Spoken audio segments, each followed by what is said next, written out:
Okay, hi everyone, welcome back to this video series for firewalls, Chapter 6, Developing Policies. You can't configure a firewall to protect your company network unless you know what network traffic is allowed and what is disallowed. A good way to identify these security concerns is by creating two policy documents. Internet Acceptable Use Policy. This policy identifies what actions are considered acceptable when users access the internet. More specifically, the Internet Acceptable Use Policy spells out for users the do's and don'ts for internet access. Security policy.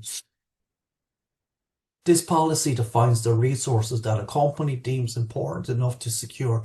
The security policy describes the company's plans of action for security. It should define what needs to be protected and what actions must be taken in order to protect the resources. For employees, the security policy defines what is important to the company and what therefore must be secured from attackers. The Internet Acceptable Use Policy document and the Security Policy document serve three major purposes. For network users, the policies define what is and isn't allowed on the network. Understanding these policies is essential in order to avoid a lot of problems with internet usage. Possible issues including sending out company-sensitive information or the consequences of opening suspicious email attachments. For the company, the policies constitute an agreement between the company and the users about allowed actions and consequences and serve as a defense in case the use of internet access leads to legal problems. Examples of legal problems may arise are using illegally downloaded software or distributing sexually offensive material. A company may have to use policy documents to prove that they perform due diligence in attempting to prevent such actions. For firewalls administrators, the policies are a guideline to define incoming and outgoing firewall rules to ensure that the firewall enforces the company's policies as much as possible. Firewall rules should always reflect a company's security and internet acceptable use policies. Defining an internet acceptable use policy. A firewall protects your network by enforcing what network traffic is allowed for both inbound and outbound traffic. Appropriate types of traffic can be determined from the Internet Acceptable Use Policy. The Internet Acceptable Use Policy not only contains security-related policies, it may also specify rules about what is considered unacceptable web content, for what purposes the internet may be used, and how to represent the company in internet news groups or mailing lists. Although personal telephone calls are generally treated as acceptable employee behavior, an employee's personal use of company internet access is another matter entirely, because it can lead to legal issues and cause of financial loss to a business. Therefore, clearly describing what kinds of internet access are acceptable and what kinds of access are unacceptable is important. If you create a policy that's too restrictive, users may not be able to do their jobs or may try and circumvent the policy. On the other hand, if your policy is loose, users' productivity may suffer due to too much private internet use or incidents such as sending excessive email chain letters. The network may even face software viruses. You have to balance between being too restrictive and too loose. If your job is to define the Internet Acceptable Use Policy for your company, be sure to do the following when you write the policy. Define all available services. The Internet Acceptable Use Policy must define what programs and protocols that company employees can use when they access the internet. This section allows users to understand what programs they can use and perhaps prevent requests for the new protocols to be implemented. For the firewall administrator, this section gives a good idea of what approved protocols should be configured to pass to the internet. Determine who can access the internet. Not everyone requires access to the internet or should be allowed to access it by describing who, or better yet, what company positions need internet access. You can prevent a lot of conflicts over internet access. A firewall administrator can use authentication at the firewall or at the proxy level in order to limit access to defined groups. In addition, groups can be limited to specific protocols when they access the internet.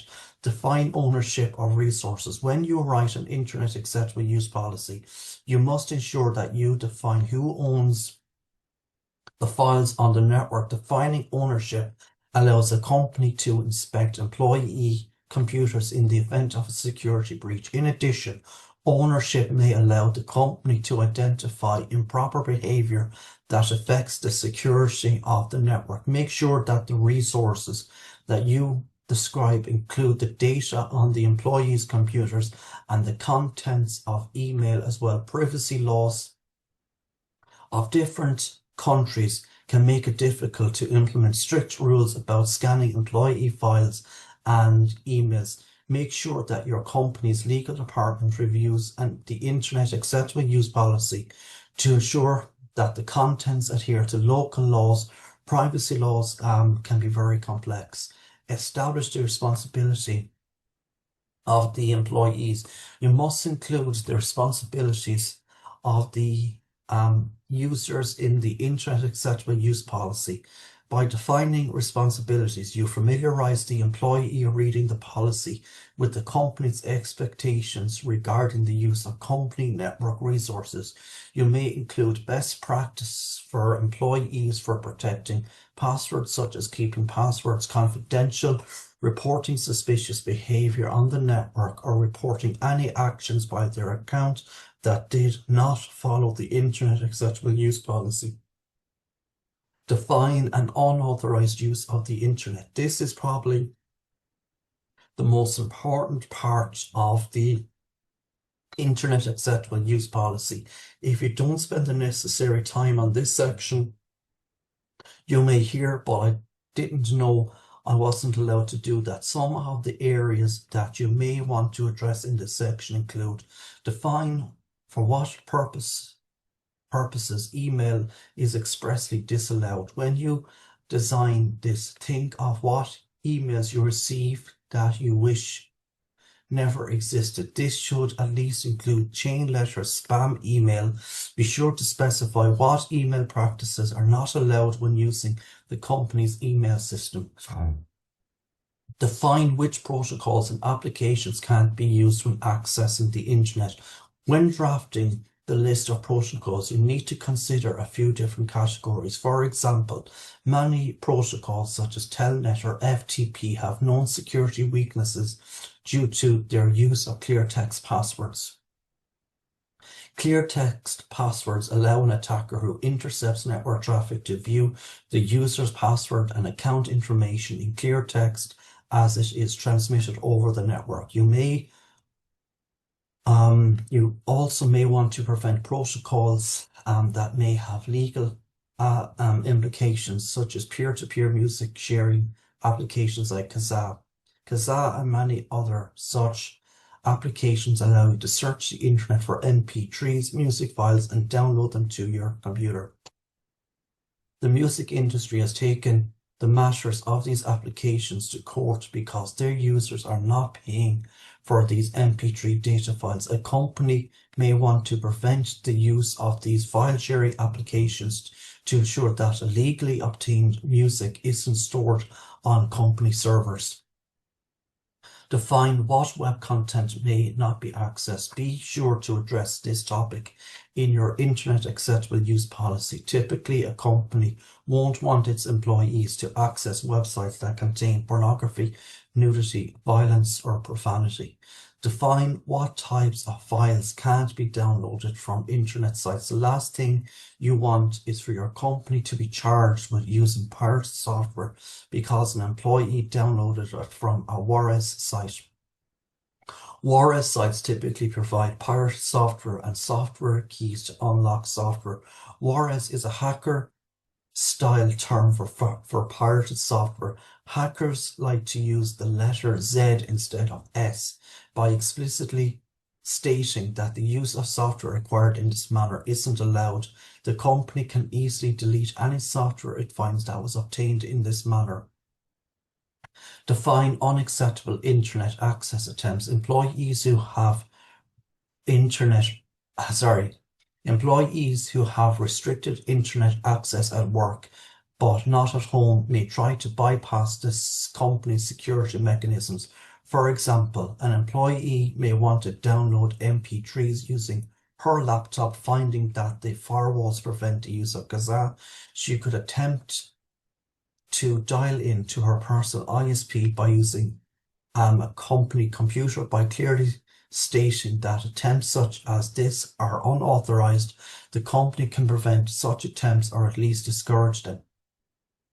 Define what actions may not be performed on the internet. This kind of a catch-all category. It allows you to restrict employees from misrepresenting the company on the internet. This part of the policy should include elements that ensure that an employee does not send or post content that reflects badly on the company. Define all authorized use of the internet. You can't dwell on what's disallowed. You must also include what is allowed when users access the internet. For example, you can include the following information. Define the maximum size of email attachments. With faster internet connections becoming more widely available, people are sending larger and larger attachments. Who among us hasn't sent a Christmas time video clip or a large MP3 attachment to a friend? These large attachments can rapidly use up disk space on the company's mail server. Define what purposes email can be used for. You should be sure to specify what purposes are allowed for the company-owned email services. Typically, you include all business purposes, but exclude most personal purposes. Define acceptable web usage. In this policy, be sure to specify what websites are considered acceptable for business. This can depend on your company's type of business. Acceptable websites must be defined either by content or by rating systems. Of course, you don't have to spell out a list of every acceptable website. Define what can be downloaded from the internet. We all download various programs, utilities, documents, videos, or music from the internet. Each download exposes the network to potential hazards such as virus infection. The policy must define what can be downloaded. In addition, virus scanning should be implemented to reduce the chance of computer viruses. Define what actions that are taken if the internet acceptable use policy is not followed. This is a tough part of the policy. You or the company must decide what the punishment will be if the internet acceptable use policy is broken. Be careful not to be too harsh on small transgressions. The punishment that you set out must match the crime. The actions may involve revoking internet access from the employee, termination of the employee's employment with the company, or informing local legal authorities. Setting a security policy. You must take several steps to define a security policy for the company. 1. Establish a project team to develop a security policy. 2. What purposes require protection? 3. Identify what potential risks exist for each resource. 4. Decide the probability of each risk. Create mitigation plans that address each risk.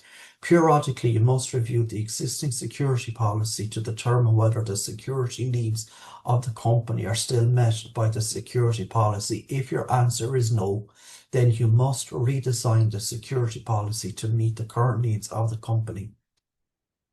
The following sections describe the tasks involved in the security development process. Establishing a project team. You can't create a security policy for your company on your own unless you get the right people involved with the project. The rest of the company may never accept the resulting security policy. Experts in the technologies that you must deploy. This may require help from consultants if your company doesn't have individuals with the needed expertise on staff. Member of management. If company management doesn't support the security policy, it won't be accepted as a company standard. Representative from each area of the company. Don't just include members from the necessary technology areas. If one part of the company isn't represented on the project team, that part of the company may not accept the findings of the team because their opinions were not represented. Identifying resources to secure. After you decide on the members of the project team, you must identify the company resources that require protection. These resources may include hardware, software, and data. In addition to identifying the resources that must be secured, the project team should also identify where these resources are located within the company. Your security plan should include whether the resources can be secured at the current location or whether they should be moved to another location. Finally, you must assign a value to each resource. You use the value to rank the resources in order of importance. If the resources all had the same value, it would be impossible to identify key resources that must be protected at all costs versus other resources that you merely would like to protect. So I'm going to leave it here today for this video. If you like listening, please consider like, sharing, and subscribing. Thank you.